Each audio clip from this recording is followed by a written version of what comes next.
India Pakistan போர் ஓஞ்சு போச்சு. பாகிஸ்தான் ஓஞ்சு போயிட்டாங்க. இனி எங்கே போர் இது பண்ணுறது? அவங்களே அறிக்கை விட்டுருக்காங்க. பாகிஸ்தான் பிரதமர், எங்களுக்கு ஏற்பட்ட இந்த இதுக்கு நஷ்டத்துக்கு பழி வாங்காமல் விட மாட்டோங்கிறது பாகிஸ்தான் பிரதமர். அப்போ எந்த அளவுக்கு நஷ்டம் ஏற்பட்டிருக்கணும்னு பாருங்கள். அவங்க சொல்ல மாட்டேங்கிறாங்க. தக்க பாடம் கற்பித்து விட்டோம் அப்படின்னு சொல்லிட்டு விட்டுடுறாங்க.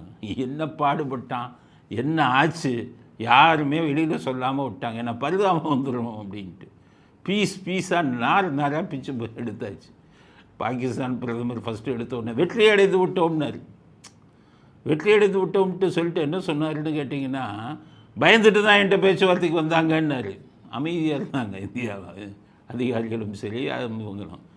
அடிச்சிட்டோம், முடியட்டும், அவங்க இங்கேருந்தே வரட்டும். அப்புறம்தான் கொஞ்சம் கொஞ்சமாக பாகிஸ்தான் பிரதமருக்கே அப்புறம்தான் வாங்கின அடி தெரியுது. அந்த தீவிரவாதிகளுக்கு சைட்லேருந்து ஒரு தலைவர் அறிக்கை விட்டுருக்கார். லஷ்கர்-இ-தொய்பா மற்றும் மற்ற எங்கள் குழுக்கள் இருந்த பெரும்பாலானோர் கொல்லப்பட்டு விட்டார்கள், 100 பேருக்கு மேலே கொல்லப்பட்டாங்கன்னு அவங்களே ஒத்துக்கிட்டாங்க. லஷ்கர்-இ-தொய்பா தான் பெரிய தீவிரவாத இயக்கம். அது இன்னும் மற்ற சின்ன சின்ன தீவிரவாத இயக்கங்கள் எல்லாம் அடித்து உடைச்சிட்டாங்க. 100 பேர் தலைவர்கள் 100 பேர் செத்துட்டாங்கங்கிறான். அதுக்கடுத்தது என்ன சொல்கிறான், எங்களுடைய மறைவிடங்கள் எல்லாம் காலி, வெறும் ரோட்டில் தான் நிற்கணும். இதை யார் சொல்கிறா? தீவிரவாதிகள் சொல்கிறான். எங்களை நிலைகுலைச்சே செஞ்சுட்டாங்க. பாகிஸ்தான் பிரதமர் இதுக்கெல்லாம் நீங்கள் பதில் சொல்லணும் அப்படிங்கிறது. அப்போ எந்த அளவுக்கு இந்த போரில் அவங்க பாதிக்கப்பட்டிருக்காங்க, அதை வெளியில் சொன்னால் உலகத்தில் இருக்கும் அத்தனை பேருக்கும் அவங்க மேலே இரக்கம் வந்துடும்னு தான் அந்த அணுக்கசிவை கூட வெளியில் சொல்லாமல் இருக்காங்க. அப்போ உலகம் பூரா பாராட்டுறான். சீனா அரசு போயிட்டாங்க. என்னென்னா ஸ்கால்ப் மிசைல் ஏவுகணை, ஸ்கால்ப் அப்படின்னு ஒரு ஏவுகணையை நம்ம ஆளுங்க ஏவி இருக்காங்க.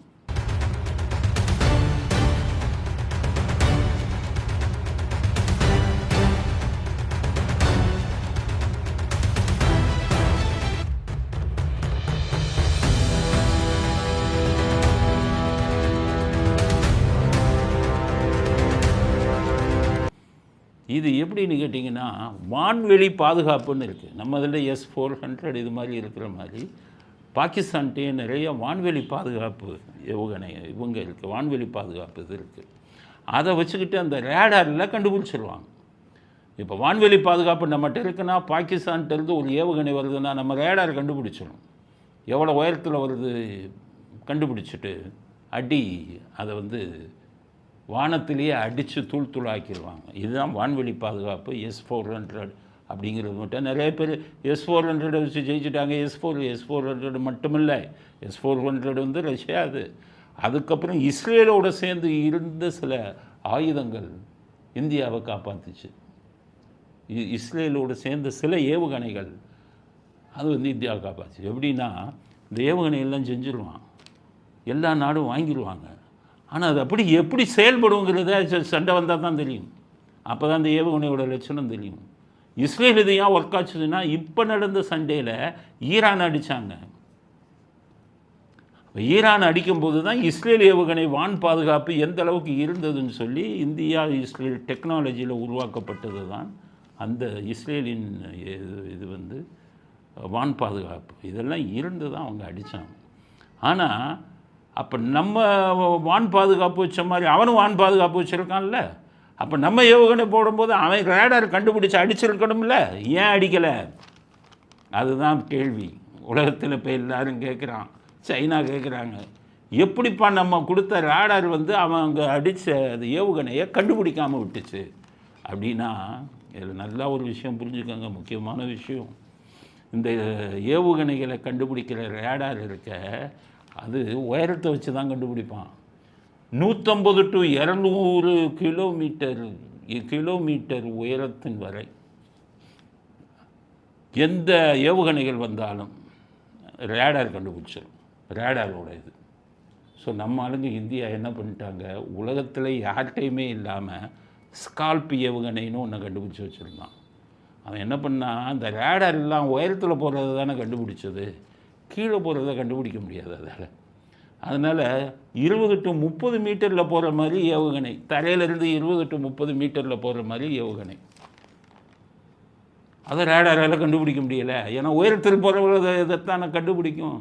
அதோட ரேடார் கண்டுபிடிக்காத மாதிரி ஒரு சில மெட்டீரியலை வந்து ஒரு சில இதுங்களை வந்து அந்த ரேடாரை சுற்றி பண்ணியிருக்காங்க. எந்த ரேடாரும் கண்டுபிடிக்க முடியாது. உயரத்தில் போகாமல் மிக கீழே போகக்கூடியது ஒன்று இதை வச்சு அடிச்சிருக்காங்கன்னு சொல்லி உலகமே வியந்து போயிருக்கான். அமெரிக்காவிலேருந்து சைனாலேருந்து எல்லாமே. அவன் இப்படி யோசிக்கிறான், அமெரிக்கா யோசிக்கிறான், எப்படிடா இப்படி ஒரு ஏவுகணையை வச்சு அடித்த. பாகிஸ்தான் அரண்டு போயிருக்கான். சீனா யோசிக்கிறான், எப்படி இவங்க கொண்டு வந்தாங்கன்னு. உலக நாடுகள் பூரா பயந்து போயிருக்கான், அவ்வளோ பாராட்டுறான். ஆனால் இங்கே இருக்கிற ஃப்ராடுங்க பூரா என்ன பண்ணுறான், சிறப்பு பார்லிமெண்ட்டு கூட்டத்தை கூட்டுடாங்கிறான். எது போரில் இவ்வளோ பெரிய வெற்றி வந்தது, அடித்து நொறுக்கிட்டாங்களேங்கிறத பற்றி பாராட்டுறதை விட்டான். பார்லிமெண்ட்டை கூட்டுடாங்கிறான். முட்டாள்கள், எதுக்குடா பார்லிமெண்ட்டு கூட்டுறீங்க அப்படின்னு கேட்டால் அவர் இவர் ஏன் வந்துக்கிட்டு பஞ்சாயத்து பண்ணுறேன்னு சொன்னார். எவ்வளோ பெரிய முட்டாள்கள் பாருங்க. நான் முட்டாள்கள்ங்கிற வார்த்தை சொல்கிறேன்னா, ட்ரம்ப் எப்படி பஞ்சாயத்து பண்ணணுன்னார்.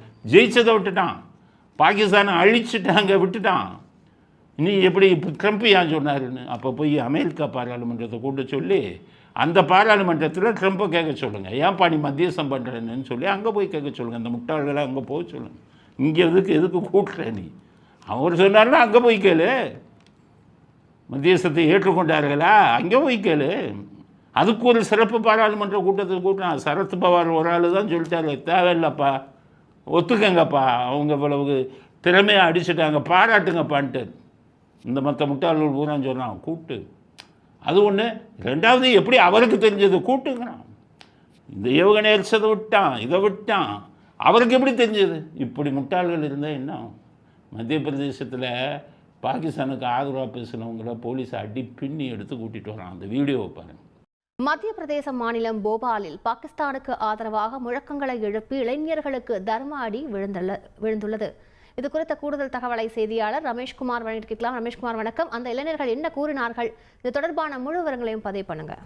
இதே மாதிரி இவங்களை உதைச்சாதான் சரியாக வரும். இவங்களை பூரா உதைக்கும். நாட்டுக்கு எதிராக நாடு பெற்ற இமாலய வெற்றியை விட்டுட்டு அதில் குற்றம் கொண்டு முடிக்கிறதுக்கு சுற்றிக்கிட்டு இருக்கான் பாருங்க. அவனை பூரா இந்த மாதிரி உதைச்சான்னா வேறு என்ன? தேச துரோகிகளை உதைக்க தான் வேணும். வன்முறையை நம்ம ஆதரிக்கலை. தேச துரோகம் பண்ணால் என்ன பண்ணுறது? இப்போ சுப்பிரமணிய சாமி என்ன சொல்கிறாரு, 10 நாளில் மோடி காலிங்கிறாரு. இந்த சூழ்நிலையில் இப்படி பேசலாமா? மோடியை வந்து விட்டுருங்க. மோடிங்கிற தனி மனிதர் இல்லை. இப்போ போர், நாட்டு பிரதமர் வாயை மூடிக்கிட்டு சும்மா இருக்கணும். பேசுறது இது பண்ணலன்னா, பாராட்ட முடியலைன்னா, நாட்டின் பாதுகாப்பு. ஆக இவ்வளவு கூட்டம் பண்ணிக்கிட்டு பார்லிமெண்ட்டை கூட்டுன்னுக்கிட்டு இருக்கான். பாராட்டுவதற்கு மனம் இல்லாமல் வெளிநாடுகளும் மற்ற நாடுகள்லாம் ஆச்சரியத்தில் ஆழ்ந்து போய் பாராட்ட இது வெக்கப்பட்டுக்கிட்டு சீனா போன்ற நாடுகள் பயந்துக்கிட்டு இருக்கான். இவ்வளவு நவீன இதை வச்சுருக்கான எங்கேருந்து கண்டுபிடி